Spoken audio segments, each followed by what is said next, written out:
Hey guys, T-Bull here. Today I got a Warspite game for you on the map Fault Lines, Domination Mode game.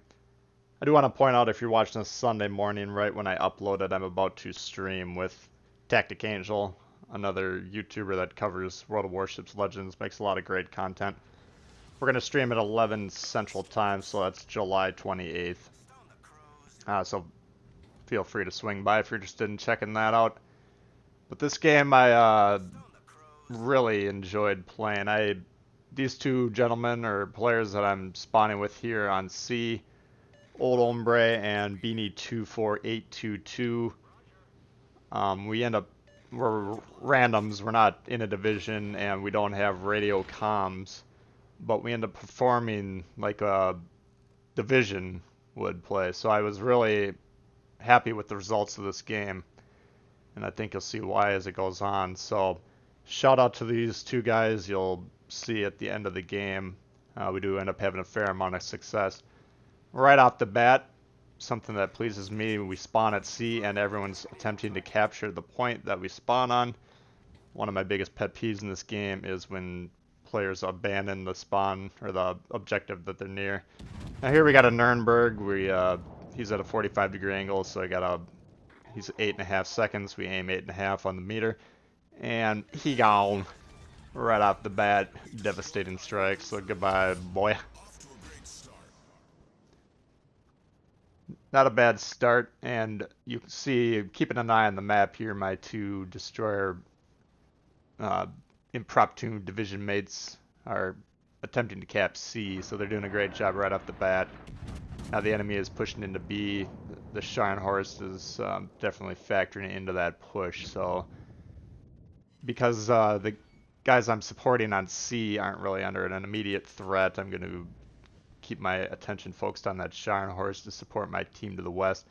But you'll see there on the map, enemy destroyers going through that gap on C. That's a common play for either the north or south. A lot of times destroyers will stream right upside along those islands and then attempt to shoot through the gap and disrupt whatever's capture is going on.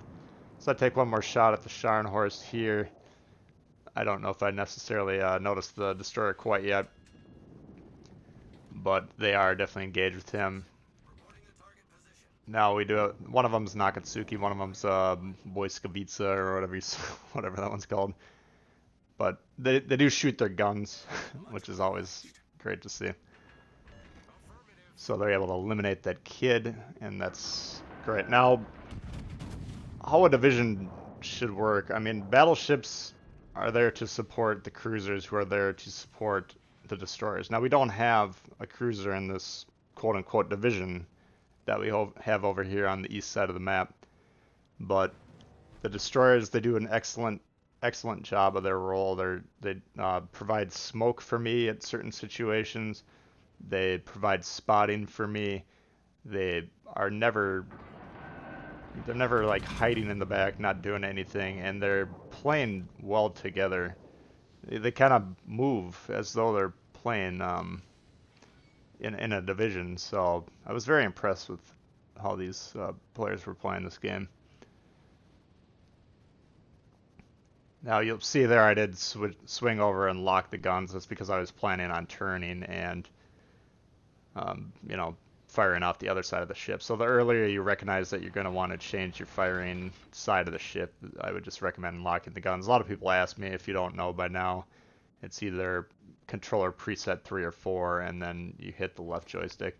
I was about to shoot that Scharnhorst. He was turning horizontally broadside to avoid those torps, but the torps did take him out, so I don't need to shoot there.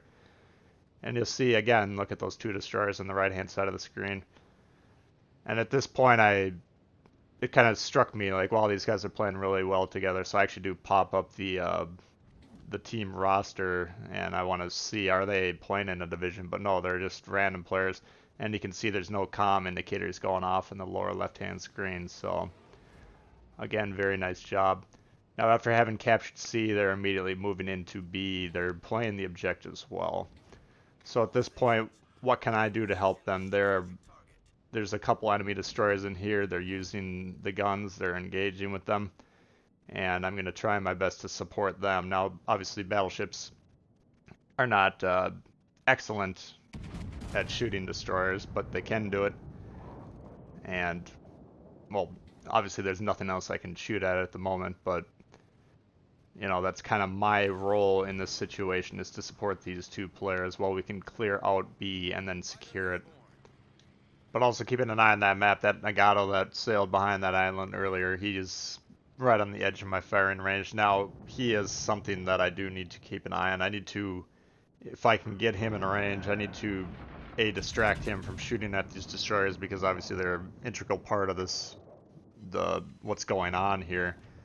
But him not being in range yet, I am able to take a shot at that Jervis, and I don't know what that was, 3,000-4,000 damage, so that definitely helps them in their effort to remove the Jervis, and they finally hit him with the Torp, so excellent teamwork there, I thought. And because we cleared out those destroyers, now B is actually ripe for the taking.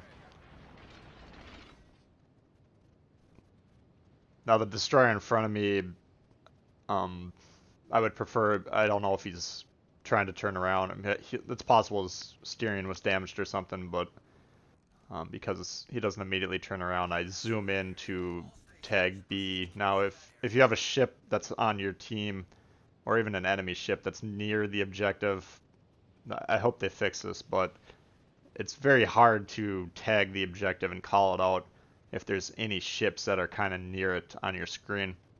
In my opinion, tagging the objective should take priority over tagging a ship or calling out a ship, for instance. You know, it depends on the situation, but it's kind of frustrating when you're trying to do that. But if you find that if you're trying to like call it, you know, hit the objective and you have a ship interfering, if you zoom in like I do and then kind of look more closely at the flag icon, then that's often will allow you to call it out. So now there's a little bit of residual smoke remaining from that earlier destroyer v destroyer engagement, which allowed me safely to take that shot. I think that the Nagato probably would have been behind the island anyway, but anytime you can fire off a shot and not get detected, you should count that as a free shot coming your way.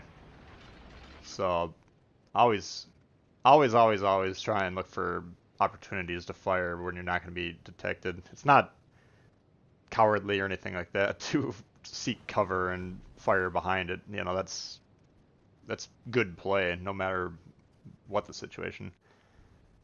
Excepting, you know, hiding way in the back and being completely out of range of anything. Now here this Nagato creeps up again. He is broadside. He is going pretty slow, so if you don't have torpedo tubes where you can kind of switch to the torpedo view and measure the, you know, by using the aim indicator, you can kind of get a read on how fast those ships are. Otherwise, it's tough to do. You can disengage the ship from being targeted, you know, when it has the circle over the name, but that's not very effective when you're moving because the camera will still move at your speed. So if you're moving and the enemy ship is moving slowly, that is fairly tricky, but try and use like that island behind him, for instance, as a point of reference. So there it was pretty easy to tell that he was no longer moving. He is able to return a nice shot there on me, though. Now, this Nagato, keep an eye on how he plays. He's also a very good job, which added to why I like this game. Now, I do have a problem here. This Pensacola is to my left, and it looks like my destroyer friends are shooting shots at this Nagato. That is one problem I have. I do call it the Pensacola, but there is torpedoes in the water. Now, I wasn't sure if those were going to hit it. But I was planning on angling towards that Pensacola to get a shot on him, and that would have my rear facing this Nagato. A little bit of a risky play there, turning my broadside to him, but he was actually, if you notice his guns, he was aiming at that destroyer.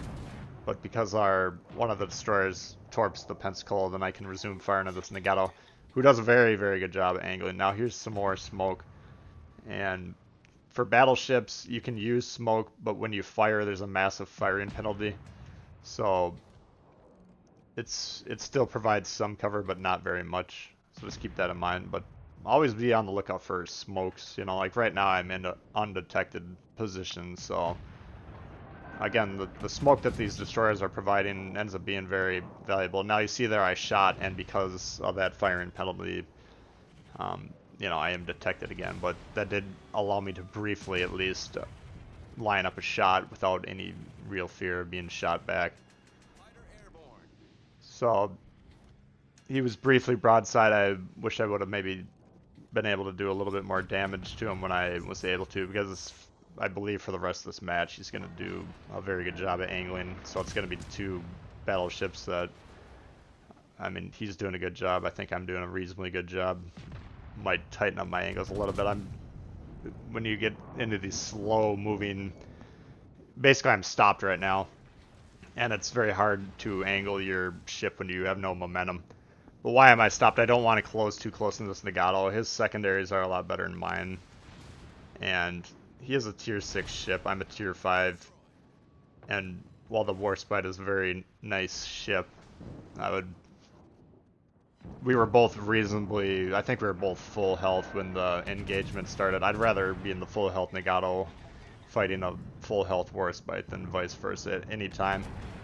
But again, our ships are doing a very good job. One of them's firing AP because of the Nagato's giving us broadside here. One of them's attempting to start fires, and more torps coming in. Now because they're keeping him, they're dealing a lot of damage to him, I'm trying to get this enemy Fubuki off. That's kind of the key to this game right here. I think that Nagato's going to die if I can kill this Fubuki, or if me and my team can kill this Fubuki. That's going to allow these two destroyers, or even if one of them die, the last remaining destroyer, they both have very good concealment factors, assuming they're set up properly. And these two strike me as good players, so I'm assuming the ships are set up. So 1v1 or 2v1, our destroyer should be able to kill this New Mexico 9 out of 10 times, you know, and the only time they would lose is if they made an error. So at this point, I'm just trying to help them out now. We're down, I believe, 4 ships to 3. Now we're 3 to 1.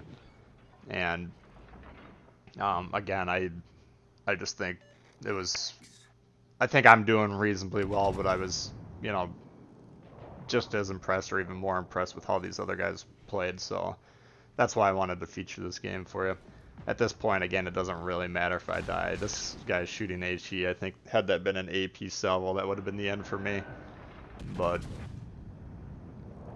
you know, why not try and kill him now? Unfortunately, we got a little bit of a bad RNG roll there. A few of those shots dropped in the water.